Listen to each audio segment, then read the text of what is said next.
What's up, everybody? Selvin here with another episode of the Black Student Success Podcast, brought to you by Inquire Higher, where we promote and support the success of Black students and professionals through multimedia. So I'm excited to have today's guest on. He has over a decade of experience in the financial services realm. So he has the experience of working with insurance as well as investments. And so he's going to talk about the work that he does and how significant that is to the financial advisors that he works with, to their success, as well as the success of the company. So Ed Cook, welcome to the show. How you doing, man? I am fantastic. Thanks for having me, Selvin, man. Looking forward to it. Absolutely. So we're going to start off how we always do by asking, who is Ed Cook? So you want to start off with the really difficult questions first. And then it's going to be smooth sailing after that.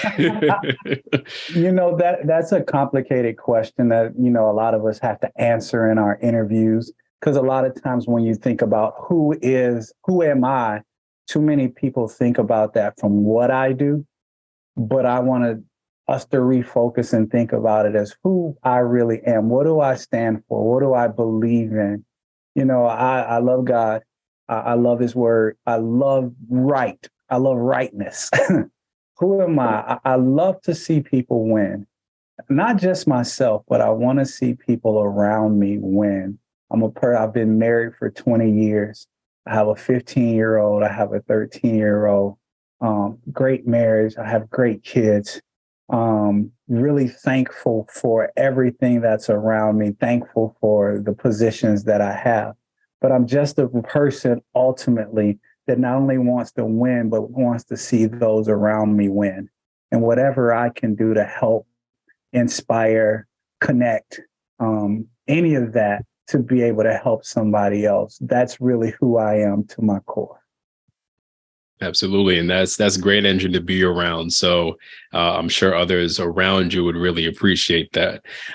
So let's start from the beginning. What got you to the place, the mindset, the state that you're in, career, where did it all start for you? What was the motivation behind getting, within this space of financial services? So it's interesting. I would say we don't negate those things that you hear early in your life. I wanted to be like a stockbroker a long, long time ago when I was a teenager, and I really wanted to be in investments. That was something that always pulled me. I would say wherever you are, where I am right now is really a sum total of choices, decisions, turnings left and rights that I've been going through since 10, 11, 12, 13, 14, 15 years old.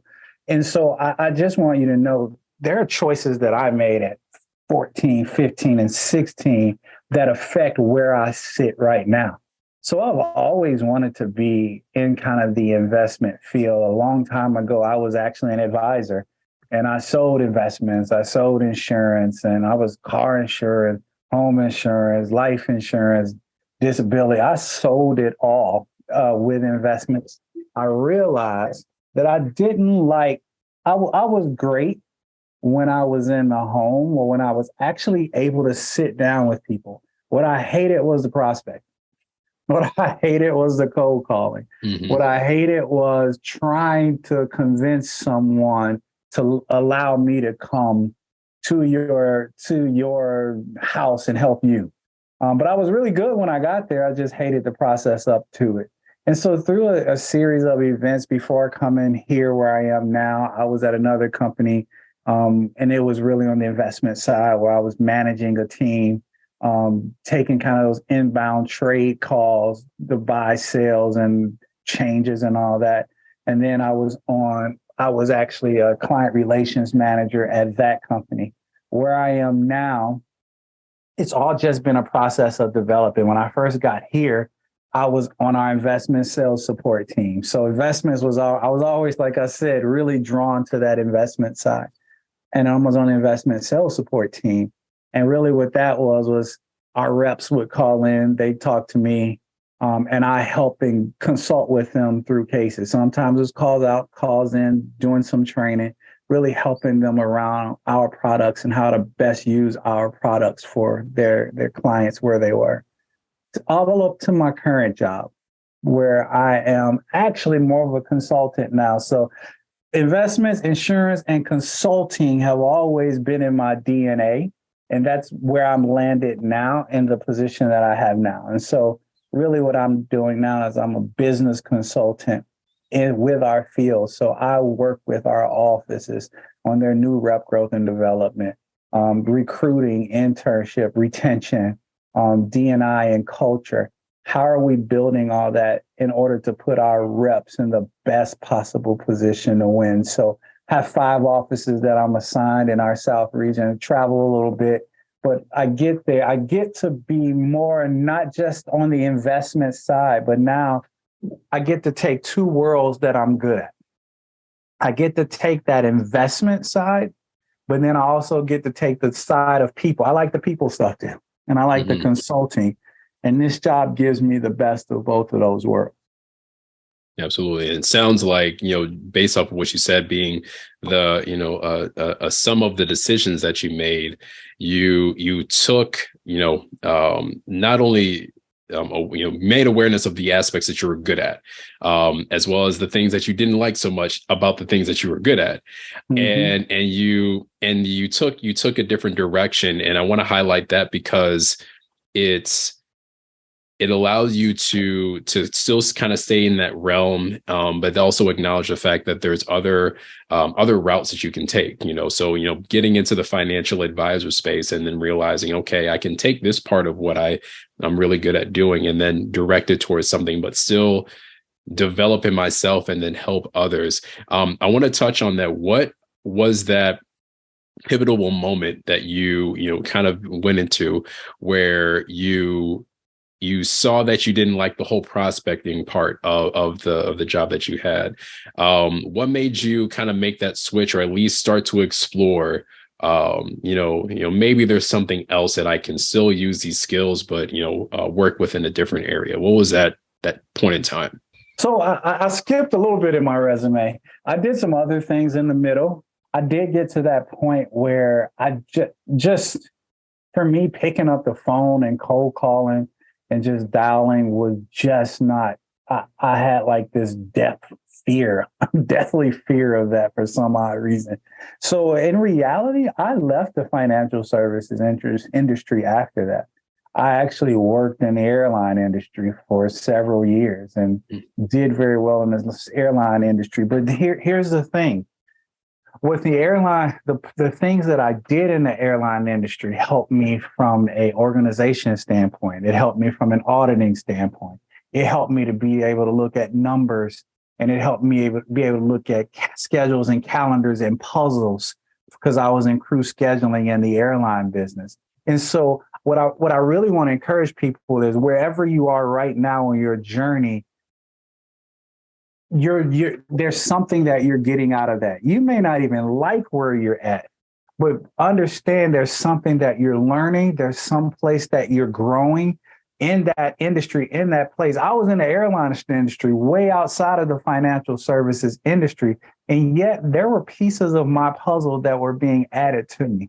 And so I just want to encourage you that there's no mistakes where you are right now. Whether you like it, whether you don't like it, whether you're excelling, if you're not excelling, I would say put your all into trying to excel and where you're at, because there's something that you're going to be able to take from there to get you to your next place. And so that place, I went to the airline industry and I was there for at least 6 or 7 years until I decided I wanted to go back into finance because that was still a pull of mine, even though I made that little detour into the airline industry. Cool. No, I appreciate you putting in that block and even illustrating more that you don't have to be set directly in where you're at, and these detours or different directions that you're taking can still be purposeful, as you said, that it's still added to what you're doing now and prepared you for what you're doing now. So even those pieces that, came together career-wise, I'm sure there was also people that could help you along the way. Who are those people that open doors for you, and not necessarily just within where you're at now, but just kind of across the board? Who are some of those pivotal people in your life? That's That's a great question, because there were some people that were friends and there were some people that I had just met. It's one of those things. There's an old saying is you never know who you're entertaining, because you could be entertaining an angel. You could also be entertaining the person a couple years later who will remember you, who will open a door for you. You could also be to never judge a book by their cover. And so you can also be entertaining a person that can get you your right now, um, your right now experience. I just remember, it's funny. When I went and applied at that the financial services job after the airline, I applied for an operations position. And I really wanted the operations position because I was like, well, I can go in the back and do some other stuff, but I'm more of a people person, even though I was there for operations. And the person who interviewed me, I didn't get the job. I did not get the job, but he told me later, but they called me back after they said, well, they're not going to hire you over here. But that person who I interviewed with told the other department, hey, this guy, I don't think he's a fit for ops, but because he has a little bit too much personality. But I think he'd be great for your department. So just me putting my best effort for there actually got me an interview and hired in another department within the organization. And so we need to make sure that wherever we are, we're mindful that there's somebody out there that holds the key to that next position. Because here's the deal. Nobody gets to where they are on their own. Mm-hmm. You hear this old adage out there about I pull myself up by my own bootstraps. And I love this question, because in reality, nobody has ever pulled themselves up by their own bootstraps. Somebody gave you a chance. Somebody looked at you. Somebody listened to you. They looked at you. They felt your heart. And they said, I believe in this person, whether you're qualified or not. They said, I believe in him. Him or her, let me give this person a chance. And so we just have to be mindful of those relationships that we're building, whether they're intentional or unintentional. And so even when I came over to a company I'm at now, there was a friend of mine, a friend, he just called me out the blue one day and was like, hey, bro, you still looking? Where you at? And I was like, well, yeah. He was like, look, we just had a job come up here on our sales support team. It's on the investment team. I know you got your licenses already. I think you'd be great at it. Send me your resume. Not thinking anything of it, I sent them my resume. And, lo and behold, I got an interview another week later. 3 weeks after that, I got offered the job, and then I ended up here. And then even the job that I got now, this is a highly sought after, highly competitive position within our company. Mm-hmm. Like when this job comes open, a lot of people apply, and a lot of really, really good people apply. I'd never applied. I'd never talked to the manager. I'd never talked to anybody on this team except one person who I knew. And someone in our company went to the manager and said, you have to meet Ed Cook. Mm-hmm. I know you got this position and that's about to come open. Ed is someone you really want to talk to. And so I had a coffee with this person. We really, really hit it off. And on the first try, now I know people who have applied for this job 2, 3, and 4 times before they got considered. I applied on the first try from the recommendation of someone who told me to meet this person. And then I went and met that person, hit it off. And then I got the position that I got. And just wanted to say one more thing real quick. Mm-hmm. In doing that, you have to understand that you're forging relationships as you go, and you're forging relationships in the positions that you're in. I'm more of that person. If someone's going to spend their social capital on me to say, give this person a chance, I'm going in all out to make sure that I don't not only make myself look good, but I make the person look good who recommended me. And so as people are helping you along the way, I almost find it my responsibility to make sure I do well, but not just well, but do exceptional at that job. Because if they help me get there, that increases their social capital to help the next person. But if I'm so selfish that I don't give it my all when I walk into that place, the next person they could be helping might not get the same opportunity I got because of what I did. So I'm very conscious about making sure once someone spends their social capital on me to help me get to that next place, that I'm doing well where I am. So now not only am I building that social capital, but I increase or strengthen the social capital of the person who took a chance on me. Yeah. You. I like the fact that you're being mindful of those who might be coming after you, and knowing how significant that social capital is, and how far that can go even after you've utilize that to get to a different opportunity. But that kind of comes back to the person who spent it on you, and then it goes back to somebody else. So if more of us are really mindful of that, then we're not only helping ourselves but helping other people, and that just kind of rolls right into your mantra of wanting to see people win. So so it all makes sense, and it comes together that way. Now, with all the pieces that you've put together, as you transition through careers and learn things along the way, as purposeful as those are, and how they brought you to where you're at today, what's one piece of advice that you would give to yourself if you wanted to change anything or improve anything of anything that happened during your path? What would that be? I would say to my younger self, two things. Number one, don't run from the hard stuff. Don't run from challenges. Challenges are going to build you. Challenges are going to prepare you. Don't run from those challenges. And number two, I would say everything's going to be all right in the end. It all works itself out. Regardless, I can look back on my life right now, Selvin, for the last 30 years, and I can say there were some hard moments in my life. But if it wasn't for that moment, then I wouldn't know this or have this. And if it wasn't for that moment, then I wouldn't be developed here. And so don't run from the challenges, and understand there will be hard moments, but those hard moments will absolutely develop you, and everything is going to be all right in the end. It is not as bad as you think it is. If I could just leave it at that sentence, wherever you are right now is not as bad as you think it is. And it actually will help you later down the line. There you go. Best advice that I've, I try to make sure that I take to myself, especially when it comes to those, challenging moments, because in that moment, it feels like the worst thing.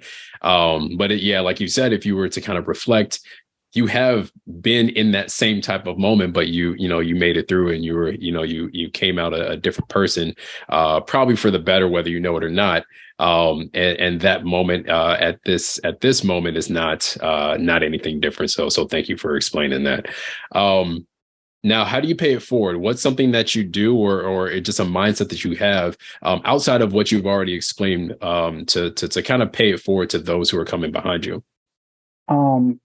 I think other than what I've explained, one of the things I really like to do is be available for questions, be available for thoughts, be available to run things across, be available to help people with perspective. I want you to, and then again, like I already said, do well where I am so the door could be open for the next person. But being available and being free with what you know. Me giving away knowledge, giving away insight, giving away perspective takes absolutely nothing from me. I don't care if we're in the same department. Giving that away takes nothing from me. And so for me to pay it forward, whatever I know, whatever I can help you with, if it's legal, but what can help you with, We would can assume so, help right? you. Exactly. I don't, knowledge, insight, perception, all of that stuff I think is so vitally important um, to students, to people coming behind me. And I'm more than happy to share that with anybody who really has an inquiry on that. Yeah, definitely love to hear that, that you're able to really put that out there, knowing that. And that's a really good way to look at it, that it's not going to take anything away from you, because sometimes we feel like that something that we put out, that's something that we're losing. And it's definitely a good perspective to kind of have of knowing that you're still in that same piece after providing that information, or that nugget of information. So thank you for that as well. Now, so Ed, before we wrap up, just to give our listeners a little bit more about you. And we always like to ask something fun, but what is there something about you that you have or do or think that would get your Black card revoked? And this tends to be a fun question to get the responses of. But what would be that one thing? To answer that question, I would say I do not like sweet potato pie. That is revocable. In some circles, I lose it for a week or two around Thanksgiving, around Christmas. I've never been a big fan of sweet potatoes, and I don't like sweet potato pie. Okay. Now, follow-up question. Do you like pumpkin pie? I don't like pumpkin pie either. Okay. See now, all right, because normally it's one or the other. You just don't like either one, which, I feel like that cancels each other out. I don't like orange pie. Yeah. I just don't like orange pie. Exactly. It doesn't disgust me. It's just something I just don't really get into. Hey, you're one of more than people would actually like to admit. So put it on their plate and walk away, and then dump it so they won't get their card to vote. Hey, you're just taking it from somebody else. Right. What are you doing? Ed, thanks for everything that you've been sharing with us. Is there anything else that you want to leave with our listeners before we wrap up? And maybe I don't want to sound like a broken record, but follow your gut, follow your heart. I'll say it this way. There's a place, and I think people think about the word purpose and what am I here and why am I here, what I'm supposed to be doing. When I think about the word purpose, it's when you were put here, there was a problem that you were put here to solve, and there was a community that you were put here to serve. And so while people are chasing money, if you chase the problem that you solve, the thing that you do really well, there's something that you do better than everybody else. You do it faster, quicker. You do it so well, you think everybody know how to do it as well as you. And that's just not the case. That's going to give you insight to the problem that you solve. And so you are put here to solve a problem, and then you were put here to serve a community with that solution. Once you find the problem, once you find that community, the byproduct is money. The byproduct is all that other stuff that you're looking for. But as long as you're chasing money, you're going to be on a hamster wheel that just won't stop running. So I want to encourage you, tap into that thing that you solve. Find those who need the solution that you have. And man, you're going to fly from there. There you go. Much appreciated, Ed. And thanks for sharing everything that you shared on the show with us. Thanks to everybody who's been watching and listening. We'll make sure to have Ed's contact information in case you have any questions. Feel free to reach out to us at contact@inquirehigher.com. Check out our website, inquirehigher.com as well. We got a lot of great information there. Until next time, take care.